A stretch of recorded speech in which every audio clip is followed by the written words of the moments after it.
Republican party of India Athawale पक्षाचे शहर जिल्हाध्यक्ष आणि जिल्हा नियोजन समितीचे माजी सदस्य पोपटराव कांबळे यांना वाढदिवसाच्या खूप खूप शुभेच्छा.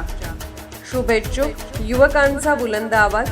युवक जिल्हाध्यक्ष श्वेतपद्म कांबळे, मिरज शहर उपाध्यक्ष सचिन सकते, सांगली जिल्हा सचिव अभिजित आठवले, सांगली जिल्हा कार्याध्यक्ष अरविंद कांबळे, सांगली शहर जिल्हा कार्याध्यक्ष प्रभाकर नाईक, सांगली शहर जिल्हा सचिव नितेश वाघमारे, सांगली शहर अध्यक्ष अजय उबाळे, सांगली जिल्हा दिव्यांगन जिल्हा अध्यक्ष योगेश कांबळे, मिरज शहर अध्यक्ष अविनाश कांबळे, VJNT जिल्हाध्यक्ष अजित सगरे, वाहतूक आघाडी नितीन कांबळे आणि सामाजिक कार्यकर्ते अभि कांबळे आणि सर्व पदाधिकारी सदस्य.